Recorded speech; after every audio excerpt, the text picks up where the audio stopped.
오늘 우리가 하나님의 말씀 요한복음 12장 20절에서 33절까지 말씀을 같이 봉독을 했습니다. 우리 이 말씀 가지고 때와 순종이라고 하는 제목으로 우리 하나님의 말씀 증거하겠습니다. 창세기에 보면은 아브라함이 지나가는 행인 셋을 잘 대접해가지고 아들을 얻게 될 것에 대한 그 예언을 듣는 이야기가 있죠. 그 사건은 아브라함과 사라에게 하나님의 약속이 이루어지는 바로 그 때에 대한 결정적인 증거가 되었어요. 그래서 아브라함은 그 때가 왔을 때 그 때를 붙잡았죠. 붙잡았고, 그리고 아브라함과 사라는 하나님의 약속대로 아들 이삭을 낳는 놀라운 결과를 가져옵니다.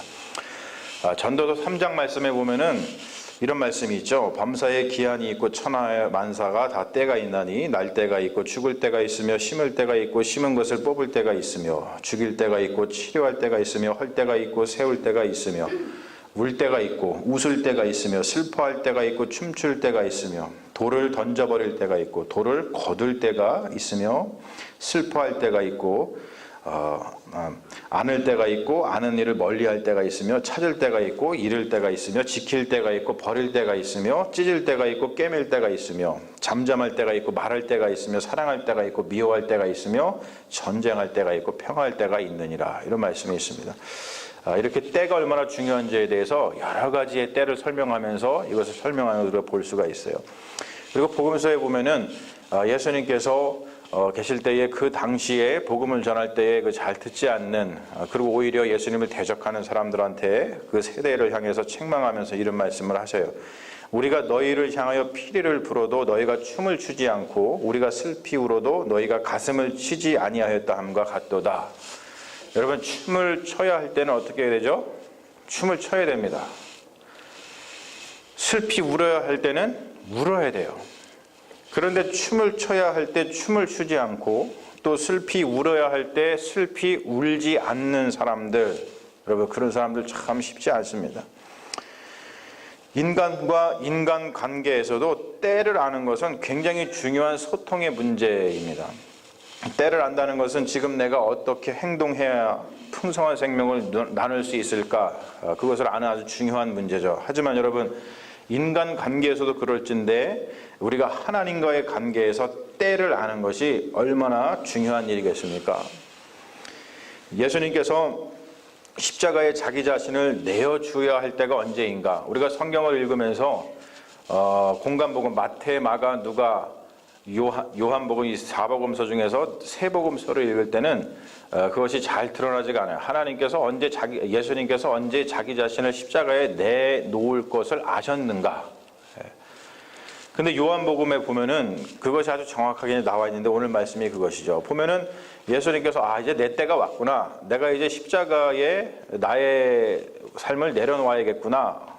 라고 하는 것을 알게 됐던 그때가 기도할 때도 아니고 또 하늘에서 하나님께서 무슨 음성을 들려주실 때도 아닙니다. 어느 때냐면은 오늘 말씀에 보면 명절에 예배하러 예루살렘에 온 헬라인 몇 사람이 예수님을 뵙기로 청하는 바로 그 사건을 통해서 알았다라고 요한복음은 전하고 있어요.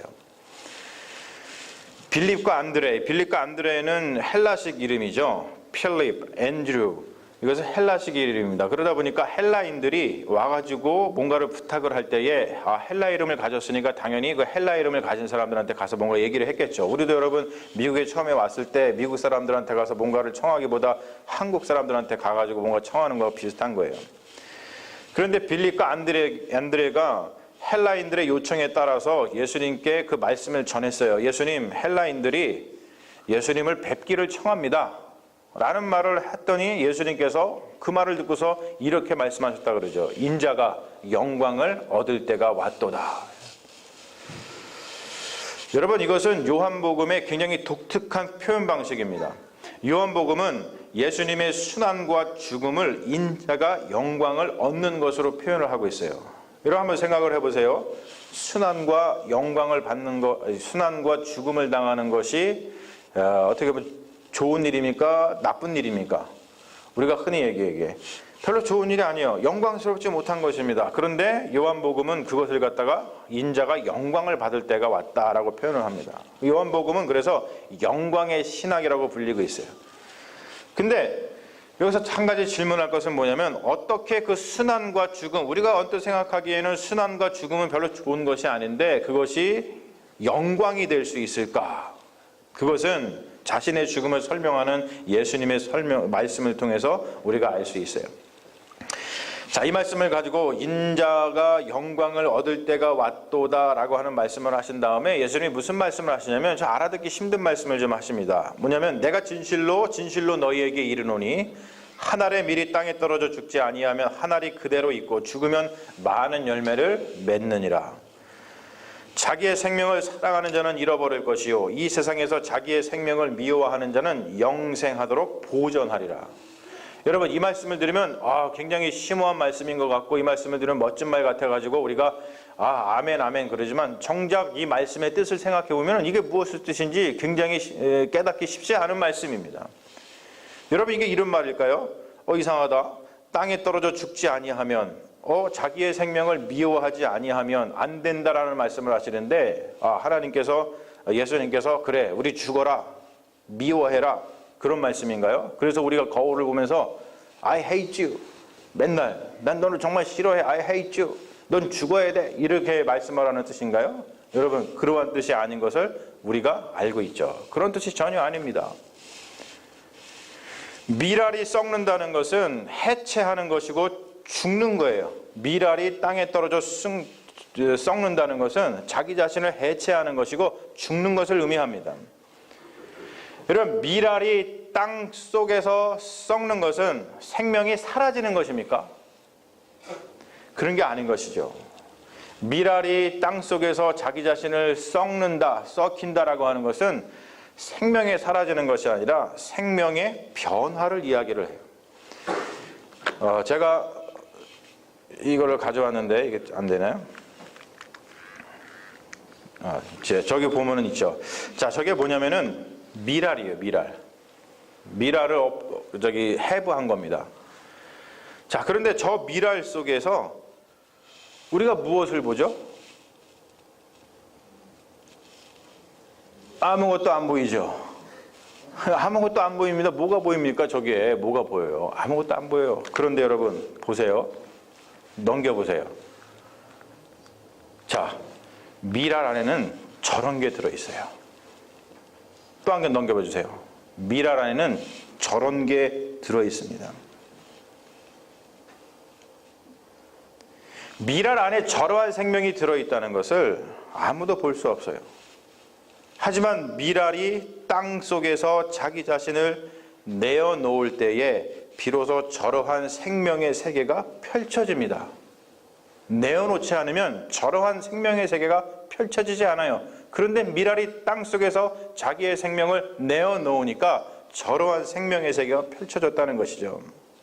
생명의 변화는 나 자신의 해체와 죽음을 통해서만 가능합니다. 다른 말로 표현해서 내 생명을 하나님께 내어놓을 때만 가능한 겁니다.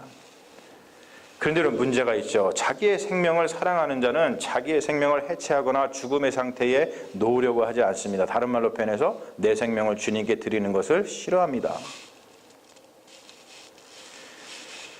예수님께서 깨달은 때, 인자가 영광을 얻을 때가 왔구나 라고 하는 그 때는 뭐냐면 하나님의 때를 말합니다. 하나님의 때라는 것은 하나님의 뜻이 이루어지는 때를 뜻합니다. 하나님의 뜻이 이루어지는 바로 그때, 예수님께 임한 하나님의 때는 이것이었죠. 이제 이 세상에 대한 심판이 이르렀으니 이 세상의 임금이 쫓겨나리라. 내가 땅에서 들리면 모든 사람을 내게로 이끌겠노라. 여러분, 이게 무슨 뜻이냐면 예수님이 죽어야 하는데 그의 죽음은 심판의 죽음이고 구원의 죽음이라는 뜻입니다.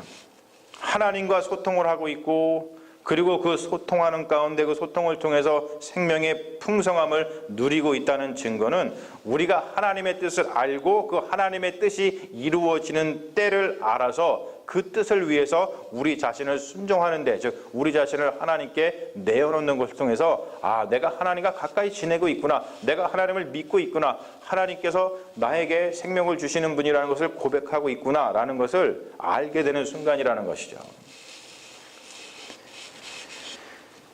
예수님이 하나님의 아들인 이유는 예수님이 하나님의 뜻을 알고 그 뜻을 이루어지는 때를 알아가지고 하나님의 뜻에 죽기까지 순종했기 때문에 그래요. 그래서 우리는 예수님께서 하나님과 하나이시고 하나님의 아들이시구나라는 것을 고백을 합니다.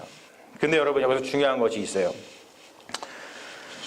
언어적으로 좀 중요한 건데요. 저기 미리 나와 있습니다만, 예수님께서 인자가 영광을 얻을 때가 왔도다라고 할 때 이 왔도다라고 하는 말, 때가 왔도다, the hour has come이라고 하는 말, 이게 헬라어로는요 뭐냐면은 엘렐리센이라고 하는 말입니다. 근데 이게 무엇을 의미하냐면 현재 완료 시제로다가 표현을 하고 있거든요. 현재 완료 시제, 즉 뭐냐면 하나님의 뜻이 이루어지는 때가 이미 여기에 임했다라는 거예요. 여기에 지금 현존하고 있다라는 뜻입니다. 다른 말로 표현해서 하나님의 뜻이 임한 것은 절대로 뒤로 물러갈 수 없다는 뜻이에요. 하나님의 뜻은 이미 여기에 임했기 때문에 절대로 뒤로 물러갈 수 없고 취소할 수 없고 사라지는 것이 아니기 때문에 하나님의 뜻이 임하는 때가 오면은 그것을 감당할 수 있는 길은 단 하나밖에 없는데 온 존재를 다해서 그 하나님의 뜻에 순종하는 방법밖에 없다는 거예요. 여러분, 오히려 그게 살 길이라는 것이죠. 하나님의 뜻이 임했는데 어떡하지? 물릴 수 없나? 피해갈 수 없나? 그래서 사는 것이 아니라 하나님의 뜻이 임하면 우리의 온 마음을 다해서 하나님께 순종할 때 오히려 그것이 사는 길이라는 거예요. 할렐루야. 하나님의 뜻은 그것이 죽는 것이라고 할지라도 절대로 우리의 생명을 해치지 않습니다.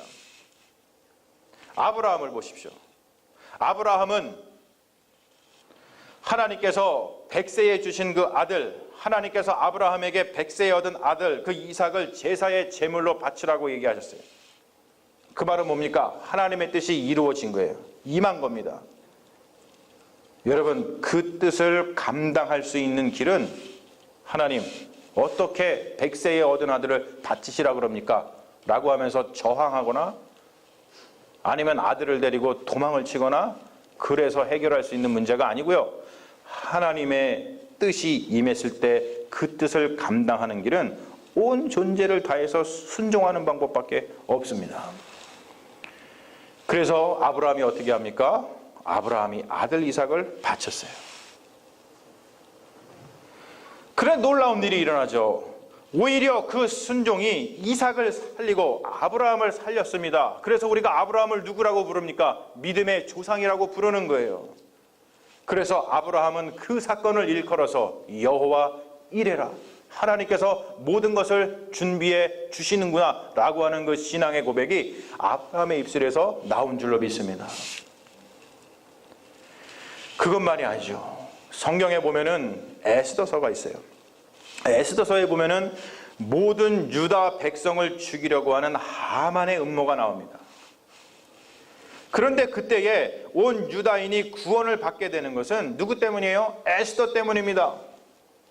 에스더의 삼촌이었던 모르드게를 통해서 하만의 음모를 전해들은 에스더는 밤낮 3일 동안 금식을 한 다음에 규례를 어기고 왕에게 나아가려고 작정을 합니다. 그러면서 에스더가 이렇게 이야기하죠. 뭐라고 얘기합니까? 죽으면 죽으리라. 에스더가 죽음을 불사하면서 아소에로 왕에게 나아가기로 결심한 이유가 무엇이냐면 바로 모르드게의 이 말 때문에 그래요. 제가 한번 볼게요. 여러분 보시죠. 제가 적은 것 같은데요. 이때가 언제죠? 지금 모든 유다인들이 죽게 생겼어요. 바로 이때에 내가 만일 잠잠하여 말이 없으면 유다인은 다른 데로 말미암아 노인과 구원을 얻으려니와 너와 내 아버지 집은 멸망하리라. 네가 왕후의 자리를 얻은 것이 이때를 위함이 아닌지 누가 알겠느냐. 이때가 어느 때입니까? 하나님의 뜻이 임한 때입니다. 바로 그 뜻이 임했을 때 죽기를 각오하고 그 말씀에 순종을 했을 때 에스더는 모든 유다인들을 구할 수 있었어요. 하나님의 뜻이 임하는 때를 안다는 것, 그리고 그때에 순종한다는 것은 내가 누구인지를 규정해주는 아주 결정적인 사건입니다. 요한계시록에 보면은요, 아시아의 7교회를 주님께서 책망하시는 이야기가 나오죠. 그 중에서 라오디게아 교회에게 주님께서 이런 말씀을 하고 계세요. 뭐라 그러냐면, 내가 내 행위를 아노니 네가 차지도 아니하고 뜨겁지도 아니하되 네가 차든지 뜨겁든지 하기를 원하노라. 네가 이같이 미지근하여 뜨겁지도 아니하고 차지도 아니하니 내 입에서 너를 토하여 버리리라. 여러분, 세상에서 지금 우리 살아가는 사회에서 매력적인 남자, 매력적인 여자를 여러분 어떻게 부릅니까? 여러분, 매력적인 남자를 뭐라 그러죠? 장준식? 그 웃음의 의미는 무엇이죠?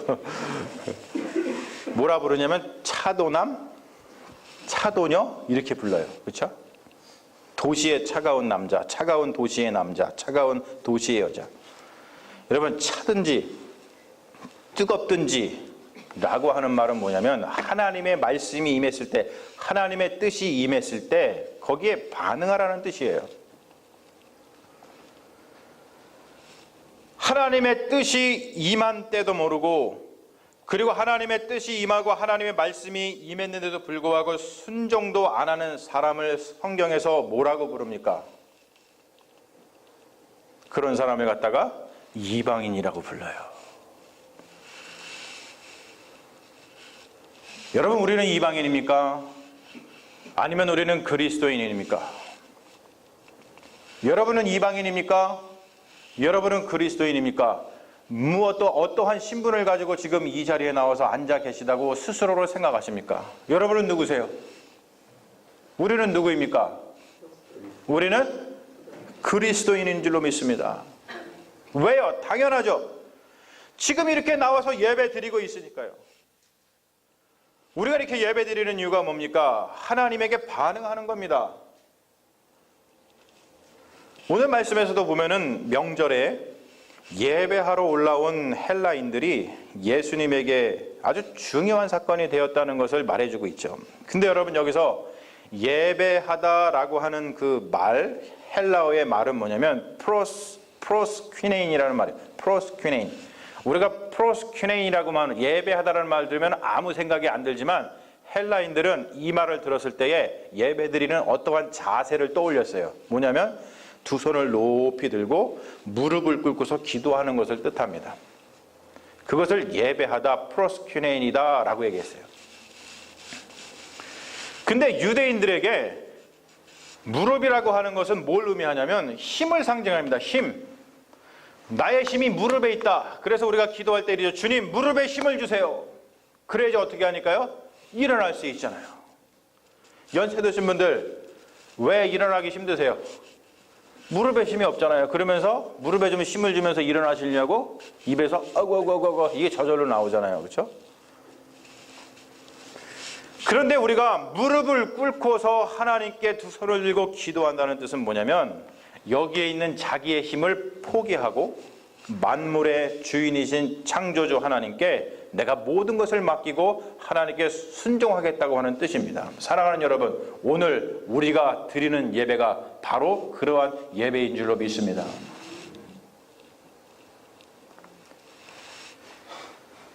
독일의 통일을 이루어서 독일 제국을 세운 프로이센의 불세출의 정치가가 있죠. 오토 비스마르크. 독일의 역사를 공부해보면요, 독일은 한 번도 통일된 적이 없습니다. 그런데 19세기에 이르러서 오토 비스마르크라고 하는 사람을 통해서 통일을 이룹니다. 그리고 난 다음에 다시 찢어지잖아요. 그리고 나서 동독, 서독으로 나눠져 있다가 1989년도인가요? 그때 다시 통일을 이루었죠. 독일도 한 번도 통일을 해본 나라가 아닙니다. 근데 그 정치가 유명한 비스마르크가 이런 말을 했어요. 신이 역사 속을 지나가는 순간 뛰어나가 그 옷자락을 붙잡고 함께 나아가는 것이 정치가의 책무이다. 여러분, 이 말씀을 들으면, 이 이야기를 들으면 우리가 생각나는 성경 말씀이 있죠. 제가 처음에 언급했던 아브라함의 천사를 대접하는 이야기입니다. 그 이야기를 비스마르크가 정치적인 입장에서 풀어서 설명을 한 겁니다. 그래서 저는 이 이야기를 바꾸어서 저는 목사로서, 신학자로서 이렇게 얘기하고 싶어요. 제가 적어왔습니다. 하나님이 역사 속을 지나가는 순간 뛰어나가 그 옷자락을 붙잡고 함께 나아가는 것이 그리스도인의 책무다. 여러분, 다음부터 어디 가서 이 말을 할 때 제가 했다는 것을 꼭 전해 주십시오. 하나님의 뜻이 임하는 때를 아는 것은 우리의 삶의 질을 결정하는 굉장히 중요한 문제입니다. 우리가 하나님의 뜻이 임한 것을 알고 그때가 하나님의 뜻이 임하는 때가 왔을 때에 가장 중요한 것은 순종하는 것인데, 순종이라는 건 뭐냐면 뛰어나가서 그 옷자락을 붙잡고 함께 나아가는 거예요. 근데 여러분, 그때는 그 뜻은 집단적으로 임하기도 하고 개인적으로 임하기도 합니다. 오늘 여기 새신랑 새신부가 왔으니까 결혼 얘기를 우리가 한번 해보죠. 여러분, 살면서 우리가 수많은 남자, 수많은 여자를 만나죠. 이 세상에 반은 남자고 반은 여자예요. 그런데 왜 저 사람하고 결혼을 했어요? 태훈, 왜 세라랑 결혼을 했어요? 하나님이 보내주셨어요. 그렇죠. 할렐루야. 그 말은 뭐냐면 하나님이 지금 저들의 삶 가운데서 스쳐 지나가시는데 뛰어나가서 그 옷자락을 붙잡았기 때문에 결혼한 거예요. 믿으십니까? 진짜로 그렇습니다. 여러분들 다 그렇잖아요. 여러분들이 지금 살고 계신 남편, 부인 다 여러분들의 삶 가운데서 하나님이 지금 스쳐 지나가실 때 내가 달려나가지고 붙잡았기 때문에 그 사람하고 결혼한 거예요. 얼마나 축복입니까? 그런데 어떤 사람은 후회하죠. 내가 그 옷자락을 잡지 말았어야 되는데. 그것이 하나님의 뜻인 줄 알고 붙잡고, 그렇구나, 하나님께서 내 삶에 역사해 주셨구나, 내가 그 뜻을 깨닫고 이렇게 지금 이 사람과 살고 있구나라는 것을 온전히 깨달은 사람은 결혼 생활 속에서 행복을 느끼면서 살아가겠지만, 그렇지 아니한 사람은 괜히 잡았나? 붙잡지 말았어야 되는데, 이런 갈등 속에서 결혼 생활이 행복하지 않을 수가 있어요. 여러분, 하나님께서 주신 배우자인 줄로 믿습니다. 그래서 서로 고백하세요. 죽으나 사나 당신밖에 없어.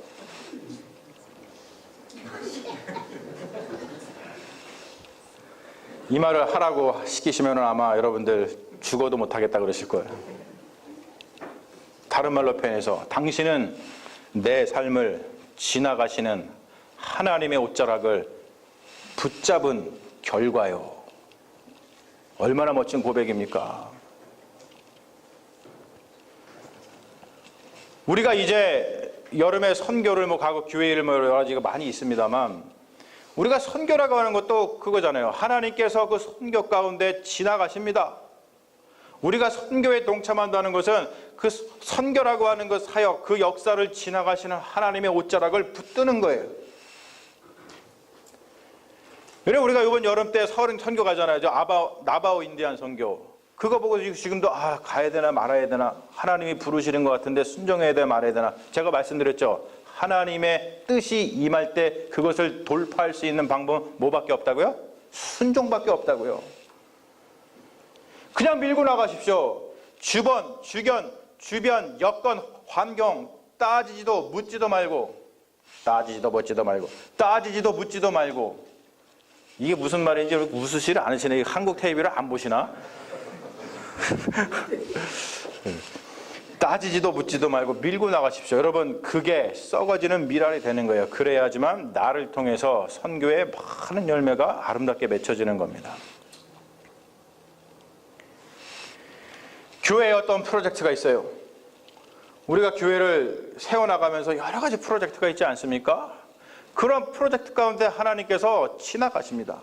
그럴 때 그 프로젝트 가운데 우리가 그 옷자락을 붙잡아야지만 그 프로젝트를 통해서 교회가 부흥하고 성장하고 하나님이 원하시는 교회가 되는 거예요. 이런 것이죠. 제가 작년의 경우를 저 경우로 한번 생각을 해보면은, 작년에 우리가 여러분 여름에 예배 드릴 때 얼마나 힘들었어요. 왜 힘들었어요? 더워가지고. 사실 더워서가 아니죠. 뭐 때문에? 에어컨이 없어서. 그래가지고 제가 그거 가지고 하나님께 기도를 많이 했습니다. 하나님, 어떻게 합니까? 에어컨이 없는데 저라도 나가서 돈을 벌게 해주시옵소서. 그랬더니 하나님께서 뭐 해주셨어요? 내 삶의 역사를 지나가시는데 뉴비전 교회 가가지고 청년부 부흥회 가서 인도해라. 제가 그 말씀에 순종해서 가가지고 돈 벌어 왔잖아요. 그래서 그거 가지고선 내 뱃속 채우려 쓴 게 아니고 헌금을 냈잖아요. 그래서 우리가 이번 여름에는 에어컨을 설치하고 예배를 잘 드릴 수 있을 거라고 우리 기대하고 있지 않습니까? 우리의 기대가 얼마나 큰지 지난 11월인가에 우리 여성교회 바자회 했잖아요. 여러분 모르시죠? 바자회 때 우리 선풍기 다 팔았어요. 믿음으로 선풍기 다 팔았습니다. 진짜로 선풍기 막 팔면서 그래 내년에 우리 뭐 에어컨 놓을 건데 팔아 다 팔아버렸습니다.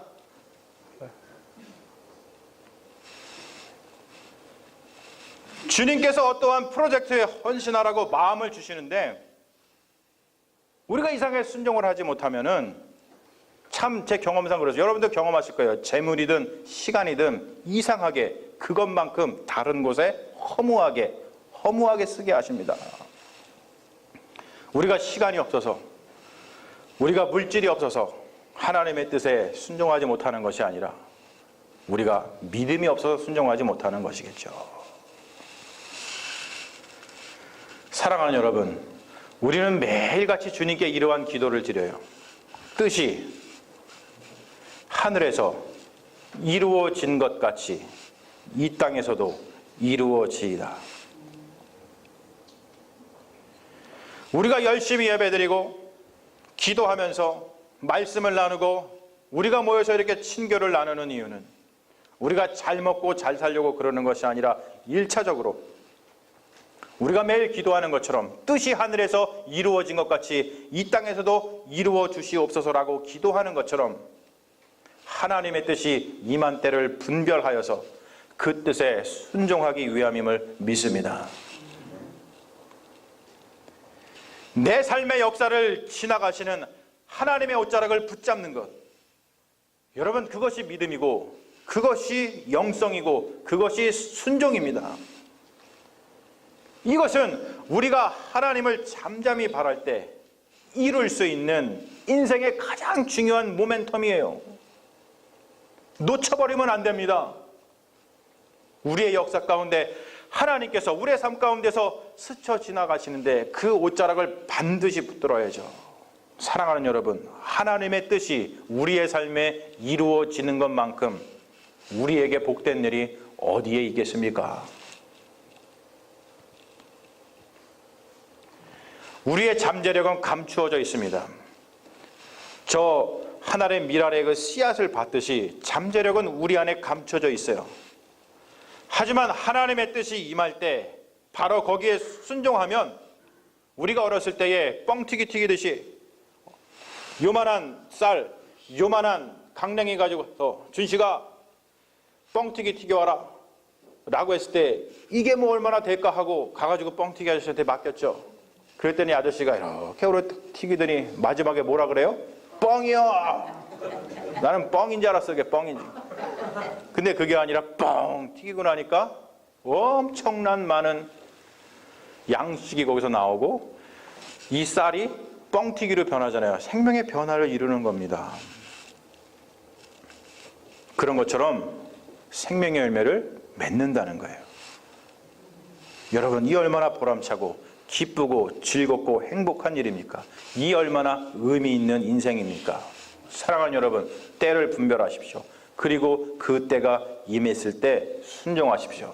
제가 다시 한번 강조하지만 하나님의 뜻이 임하는 때가 이미 여기에 와 있을 때 그것을 돌파할 수 있는 방법은 단 하나, 순종밖에 없다는 것을 잊지 마시기 바랍니다. 우리 예수님께서 오늘 말씀해 보니까 때를 분별하여서 자기 자신을 십자가에 내어 주어서 모든 생명을 구원하셨습니다. 그런 것처럼 여러분, 우리도 때를 분별하여서 하나님의 뜻에 순종한다면, 다시 말해서 우리의 삶 속을 지나가시는 하나님의 옷자락을 붙잡고 함께 나아가면 주님께서는 우리를 통해서 귀한 생명의 열매를 맺어 주실 뿐만이 아니라 우리의 삶을 정말로 의미 있고 행복하게 만들어 주실 거라고 믿습니다. 사랑하는 여러분, 하나님의 뜻이 임하는 때를 분별하고 그 뜻에 순종하는 믿음의 자녀들 되시기를 주님의 이름으로 축원합니다. 아멘. 잠시 기도하겠습니다. 아버지 하나님, 주님께서는 하나님의 때를 잘 분별하여서 자기 자신을 십자가 위에 내려놓고 그것을 통해서 우리의 모든 생명을 구원하셨습니다. 우리도 그것을 본받아서 하나님의 뜻을 분별하는 믿음의 자녀들 되기를 원합니다. 하나님께서는 이 역사를 지나가시고 하나님께서는 우리의 삶을 지나가십니다. 지나가실 때 맨발로 뛰어나가서 하나님의 그 옷자락을 붙들고 역사하시는 그 놀라운 은총을 우리가 붙들어서 하나님의 뜻을 이루면서 우리의 인생과 이 세상의 모든 것들을 풍성하게 하는 믿음의 자녀가 되게 하여 주시옵소서. 감사드리며 우리를 구원하신 예수님 이름 받들어 기도합니다. 아멘. 할렐루야.